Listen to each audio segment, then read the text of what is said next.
नाव वांगी गावाला 2 ते 3 दिवस झालं पुरानं वेढलेला आहे. प्रशासनानं किंवा कुठले आमदार किंवा खासदार यांनी या गावाला काय झालंय कसं झालंय ना जिल्हा परिषद सदस्य ना पंचायत समितीचं सदस्य ना आमदार ना खासदार प्रशासन तर आलंच नाही.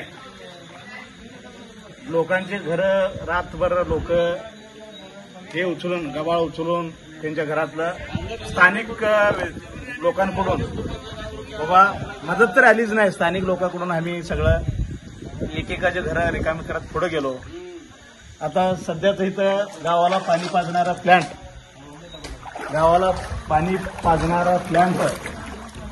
आज 2 दिवस झाला पाण्यात आहे. गावाला पाणी नाही, अक्षरशः त्याला पाणी नाही. हे बघा प्लॅन्टचं नुकसान झालं. प्लॅन्टचं नुकसान तर झालंय, नुकसान होऊ द्या, परंतु गावाला लोकांना पाणी प्यायला नाही.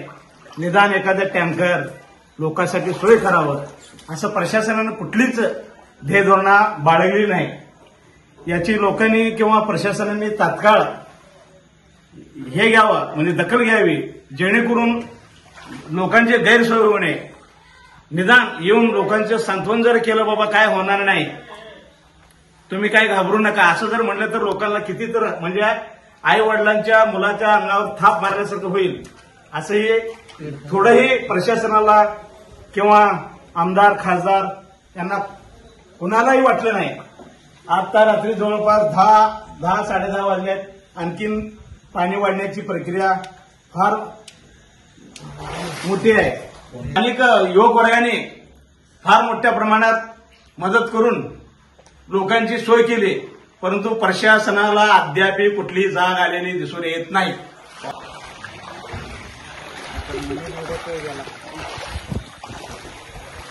आणि झालेलं आहे 10 ते 15 घरं पाण्यात गेलेले आहेत.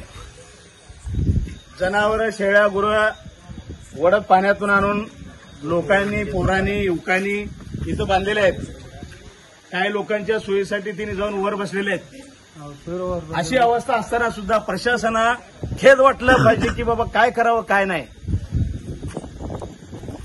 लोकांनी काय करावं, निदान संध्याकाळच्या टायमाला भेटी देऊन बाबा तुम्ही खाल्लाव का, जेवलाव का, काय सोय केलाव का, याची सुद्धा ती कोणी विचारपूस केली नाही.